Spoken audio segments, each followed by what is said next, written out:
Hi, I'm Ross Benjamin reporting for the Offshore Gaming Association. That's OSGA.com, your number one source for information in the offshore sportsbook industry. That's OSGA.com. Let's take a look at three NFL underdogs on Sunday's card that I think should be given serious consideration to. Starting with the game between the New Orleans Saints at the Green Bay Packers, 1 p.m. Eastern Time slated kickoff. I'm sure all of you are very well aware of the fact that Aaron Rodgers broke his collarbone in last Sunday's loss at Minnesota, and projections are that he's going to miss the entire season, although that's not been officially confirmed. He certainly is not going to be available on Sunday, and it's certainly reflective in this line as we're looking at New Orleans as a 4.5-point road favorite at Lambeau Field on Sunday. That's awful hard to imagine, even with Rodgers out of the lineup. And you look at New Orleans, they started 0-2. And they bounced back to go 3-0 straight up in ATS in their last three games. And the Saints also were beneficiaries of a +6 turnover differential during this current three-game win streak. On the other hand, the Packers haven't been too bad in that regard themselves, as the Green Bay defense has forced 9 turnovers over the last 3 weeks. So it looks like the fact that New Orleans on paper, I guess, would be the logical play without Rodgers in the lineup, but it's not logical for me, considering the fact, regardless of Rodgers being out, this is a Packers franchise that has a very strong home field, and yes, Aaron Rodgers played a big part of that. I think the loss of Rodgers will definitely affect the Packers' chances of making the playoffs over the long haul. I do think when you see injuries of this magnitude to a star player in the short term, teams usually step up. And I think that will be the case on Sunday. You also look at the fact this is a Packers team, as I alluded to briefly, 24-5 straight up since 2014 at Lambeau Field, and that includes covering 19 of those 29 games against the spread. This is also a New Orleans franchise, 3-8 ATS as a away favorite since 2013. I'm going to take the Green Bay Packers in this situation, plus the 4.5 at home over the New Orleans Saints. Seattle at the New York Giants, 4:25 p.m. Eastern Time kickoff.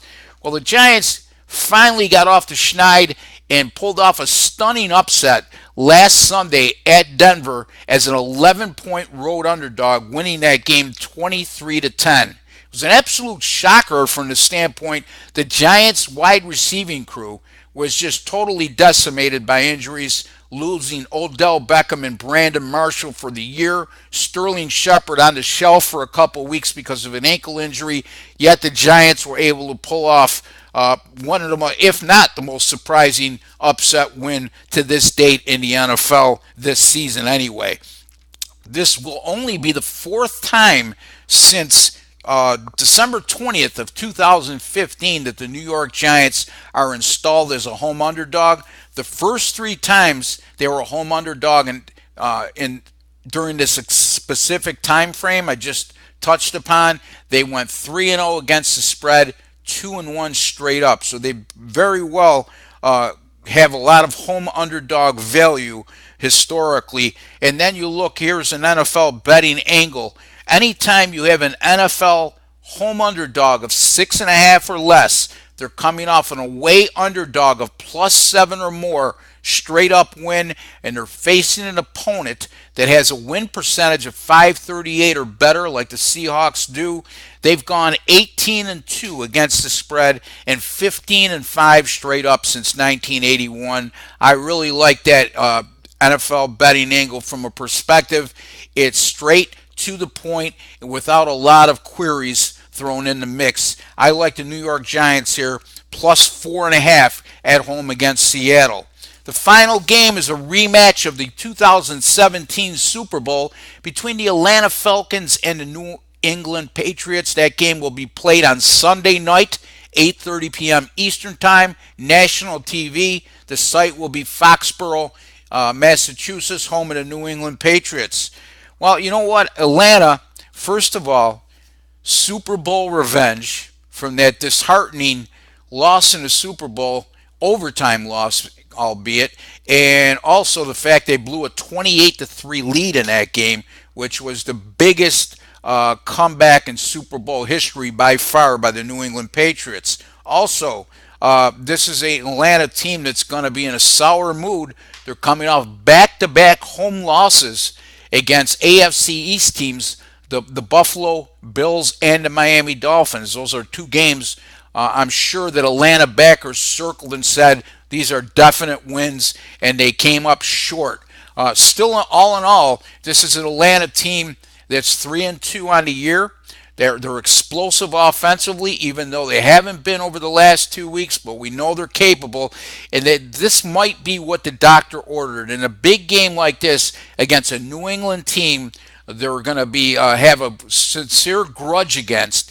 The New England defense this year has been just terrible. I mean, albeit last week they held the Jets to 17 points, but they also allowed the New York Jets over 400 yards of total offense, and the Jets were robbed on a controversial call that would have been a touchdown via replay. So this is a New England team that's allowing 26.5 points per game, 440.7 yards per game, and they're allowing 325 yards per game in the air. And they're going to be playing against, if not the best, one of the best aerial attacks in the NFL. New England, like I alluded to, struggling at home so far. 0-3 ATS, 1-2 straight up at home in 2017. I'm going to take a small lean here toward the Atlanta Falcons, plus the 3 over the New England Patriots. Repeating again, the Green Bay Packers, plus 4.5 as a home underdog against the New Orleans Saints. The New York Giants, plus 4.5 as a home underdog against the Seattle Seahawks. And the Atlanta Falcons, plus 3 as a road underdog against the New England Patriots. You can find all of my picks that I personally wager on myself, as well as my paying clients receive at my website. That's rbwins.com. Once again, that's rbwins.com. If you choose not to do business online, you can call me direct. No salespeople involved. It's me you're going to be talking to. 781-571-0299. 781-571-0299. I accept all major credit cards. Until the next time, good luck with all your picks.